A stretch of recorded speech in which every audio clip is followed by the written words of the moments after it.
నా తరఫున, తెలుగు ప్రజల తరఫున, కేంద్ర ప్రభుత్వం తరఫున హృదయపూర్వకమైనటువంటి శుభాకాంక్షలు.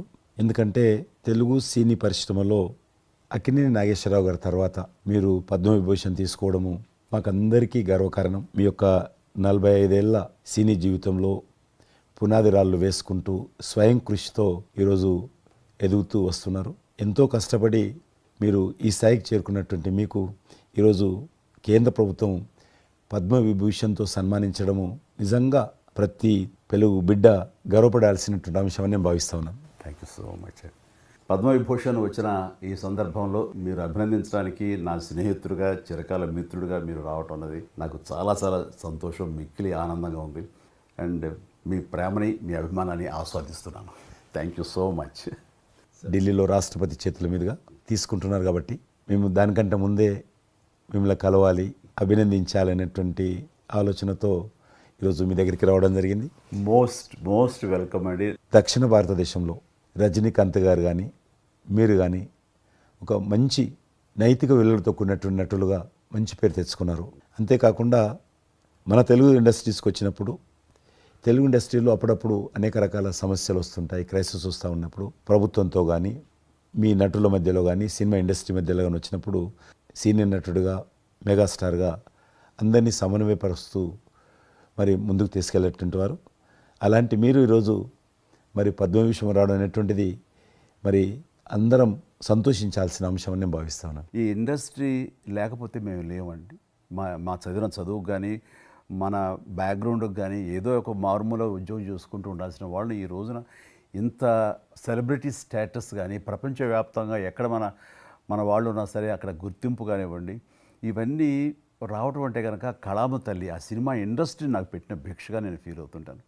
ఆ ఇండస్ట్రీ లేకపోతే ఏం లేదు. అందుకని ఇలాంటి ఇండస్ట్రీకి ప్రత్యుపకారంగా నేను ఏం చేయాలి, నాకు ఇంత స్థానం ఇచ్చిన ఇండస్ట్రీకి తిరిగి నేను ఏం ఇవ్వగలను అనేటటువంటి ఒక గ్రాటిట్యూడ్ నుంచి మొదలైంది. క్రైసిస్ వచ్చినప్పుడు నేనేదో నా భుజం కాయాలి, నా వంతు సహాయం చేయాలి అనే ఆలోచన.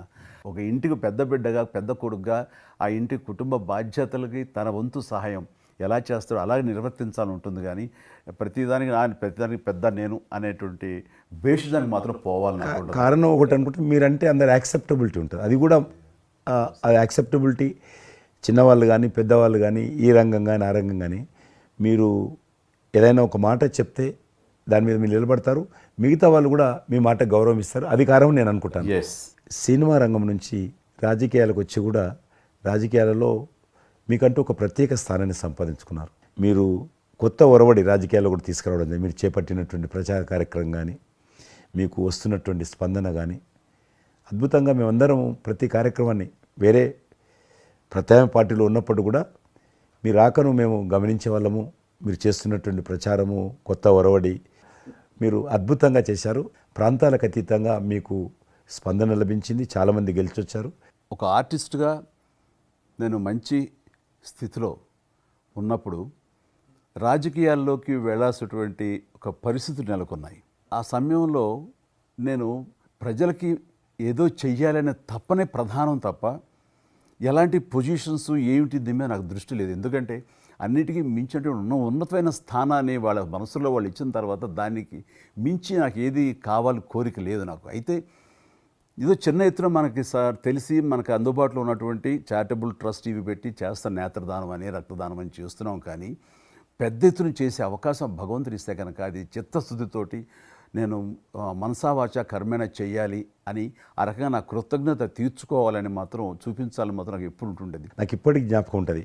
ఇది అంతకుముందు ఒకటే ఉండేది, ఇలాగ పెట్టినప్పుడల్లా ప్రతిసారి మీరే జ్ఞాపకం వస్తారు నాకు. ఎంత కీన్ అబ్జర్వేషన్. రాజకీయంగా ఉన్నప్పుడు మాత్రం నాకు ఎనలేని సంతృప్తి ఎక్కడ లభించిందంటే, ముఖ్యంగా ఇప్పుడు తమరు చేస్తున్నటువంటి శాఖ ఉంది కదా టూరిజం, అది నేను మీకంటే కొంచెం ఒక స్టెప్ ముందుగా దాన్ని నేను అవి నిర్వర్తించినప్పుడు ఆ శాఖలో మంత్రిగా నాకు పొందినటువంటి అనుభూతి కానీ లభించిన సంతృప్తి కానీ అంతా ఇంత కాదు. ఆ రకంగా మాత్రం రాజకీయాలకు వస్తే ఇంత చేయొచ్చా అనేది మాత్రం నాకు సుస్పష్టంగా నాకు అనుభవపూర్వకంగా తెలిసొచ్చింది మంత్రిగా ఉన్నప్పుడు టూరిజానికి. అది అలా అలా వెళ్ళి ఆఖరికి ఒక కల్నరీ ఇన్స్టిట్యూట్ అనేది నాకు అవకాశం తిరుపతిలో నేను వెళ్ళాను. అద్భుతమైనటువంటి ఇన్స్టిట్యూట్ అది. అంటే క్షమించాలి, అది ఇనిషియేట్ చేసి తీసుకురావడం వరకు నేను చేసి ఇంకా నేను ప్లానింగ్ అంతా మీరు ఉన్నప్పుడే జరిగింది. అంతా జరిగింది. రాబట్టడానికి ఎంత కృషి చేశానంటే అంతా ఇంత కాదు, అది మనకు రాకుండా పోయే పరిస్థితులు ఉన్నాయండి. ఆ టైం లోపల ఒక మినిస్టర్నా ఒక సూపర్ స్టార్నా అన్నీ పక్కన పెట్టేసి ఆ ప్లానింగ్ కమిషన్ చైర్మన్ ఉండేవారు మౌంటిగా అహ్లూవాలియా. ఆయన దీన్ని వద్దు, మనకి ఇది వైబుల్ కాదు, ఇది ఫీజిబుల్ కాదంటే కనుక కాదని ఆయన గుమ్మందరికి వెళ్ళిపోయి చేతులు కట్టుకుని ఇది ఓకే చేయండి సార్, దీని ఆవశ్యకత అంతా ఉందా కాదు, ఇండియాలో ఉన్నటువంటి ఎన్ని రకాల స్టేట్స్ ఎన్ని రకాల కల్చర్స్ ఉన్నాయో అన్ని రకాల వంటకాలు ఉండేటటువంటి దేశం మందే. అది నేర్పించే ఒక ఇన్స్టిట్యూషను ఈ రోజున మనకి కావాలి, అదే కల్నరీ ఇన్స్టిట్యూట్. అది మనకు వచ్చింది, దాన్ని మనం నిలబెట్టుకోవాలి. ఇది గొప్ప అవకాశం, ఎంతోమందికి ఉద్యోగం ఇవ్వటమే కాదు మన కల్చర్ని కూడా మనం నిలబెట్టడం అవుతామంటూ ఆయనతో పోరాడి కన్విన్స్ చేసి ఓకే చేసి ఇక్కడ రాష్ట్ర ప్రభుత్వం ఆ రోజున ఉన్న రాష్ట్ర ప్రభుత్వం ఒప్పించి రేణుగుంటలో 17 ఎకరాల దాకా చేయించి ఇంకా పెట్టేస్తున్నాం, ఇంకా మనం స్టోన్ వేస్తున్నాం ఇక్కడ అని అనుకున్న సమయంలో ఈ రాష్ట్ర విభజన సమయంలో నేను రిజిగ్నేషన్ టెండర్ చేసి వచ్చింది. అయితే ఫైల్స్ అంతకు అన్నీ అయిపోయినాయి. దాని తర్వాత ఇమ్మీడియట్గా వచ్చిన కేంద్ర ప్రభుత్వంగా మీరు దాన్ని ఇంప్లిమెంట్ చేసి ఈరోజు రేణుగుంటలో అది మీరు చాలా అద్భుతంగా ఉన్నదండి. ఇంకా దాన్ని ఈ మధ్యలోనే 2 రోజుల క్రితం ఈ మధ్య నేను మా సెక్రటరీని పంపించాను. మళ్ళీ దాన్ని ఇంకా రిక్రూట్మెంట్ కానీ ఇంకా రీడెవలప్మెంట్ కానీ ఇంకా ఏ రకంగా డెవలప్, ఇప్పుడు ఆల్రెడీ మేము ఎస్వి యూనివర్సిటీతో టైప్ చేసుకుంటున్నాము, టీటీడీ వాళ్ళతో టైప్ చేసుకుంటున్నాము, కొన్ని స్టార్ హోటల్స్తో టైప్ చేసుకుంటున్నాము. ఆ రకంగా ఇంకా మీరు ఏదైతే ఆలోచన ఉండనో మీ ఆలోచన ప్రకారం దాన్ని ముందుకు ముందుకు తీసుకెళ్తాం. మీరు రాజకీయాలు ఉన్నా సినిమా రంగంలో ఉన్నా కూడా కల్మషం లేనటువంటి వ్యక్తి అని నేను భావిస్తాను. ఎవరిని పల్లెత్తు మాట అన్నారు, ఇంట్లో అన్నారు అనుకుంటా, బయట అన్నారు అనుకుంటాను. పార్టీ పెట్టినప్పుడు కూడా ఎవరన్నా అక్కడక్కడ రాజకీయంగా అన్నా కానీ మీరు వ్యక్తిగతంగా అందరూ గౌరవిస్తారు ఈరోజు ఏ పార్టీలు ఉన్నప్పుడు కూడా. నేను అది ముందస్తుగా చూసింది మీలో కిషన్ రెడ్డి గారు. మిమ్మల్ని మనస్ఫూర్తిగా చెప్తున్నాను, అసెంబ్లీలోకి నేను అడుగుపెట్టినప్పుడు నేను కొత్తవాడిని. నా వెనకాల ఆల్రెడీ ఒకసారి ఎమ్మెల్యేగా చేసి రెండోసారి ఎమ్మెల్యేగా ఉన్న కిషన్ రెడ్డి గారు నా పక్క సీట్లో ఉండేవారు. ఇటు పక్క ఇంకొకరు జయప్రకాష్ నారాయణ గారు, ఆయన ఇటు పక్క చంద్రబాబు నాయుడు గారు, మరో పక్కేమో వైఎస్ఆర్ అందరూ ఉండేవాళ్ళు. వీళ్ళందరూ మాట్లాడుతుంటే, వీళ్ళందరూ రాజకీయ ఉద్దండులు మాట్లాడుతుంటే అందరిని చూస్తుండేవాడిని.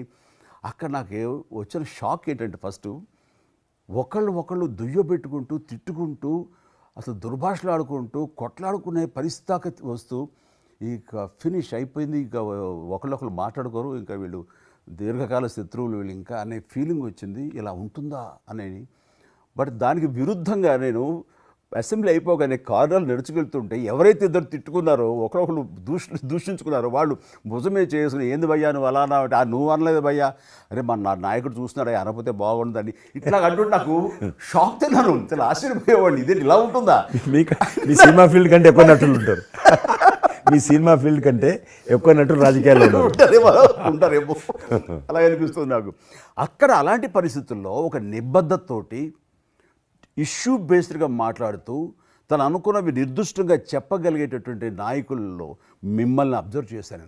మీరు ఎక్కడ ఎవరిని దుర్భాషలాడటం నేను చూడలేదు, ఎవరిని పౌరుషంగా మాట్లాడటం చూడలేదు, ఎవరిని ఎద్దేవా చేయడం రెడిక్యూల్ చేయడం నేను చూడలేదు.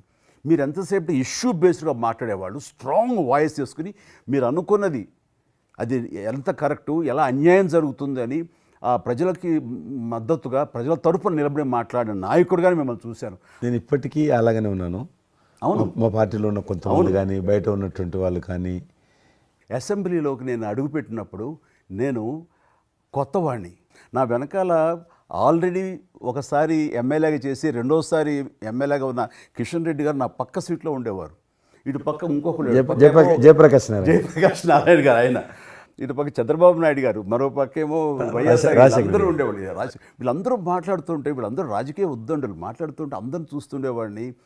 అక్కడ నాకు వచ్చిన షాక్ ఏంటంటే, ఫస్ట్ ఒకళ్ళు దుయ్యబెట్టుకుంటూ తిట్టుకుంటూ అసలు దుర్భాషలు ఆడుకుంటూ కొట్లాడుకునే పరిస్థితి వస్తూ ఇక ఫినిష్ అయిపోయింది, ఇక ఒకళ్ళు మాట్లాడుకోరు, ఇంకా వీళ్ళు దీర్ఘకాల శత్రువులు వీళ్ళు ఇంకా అనే ఫీలింగ్ వచ్చింది. ఇలా ఉంటుందా అనేది.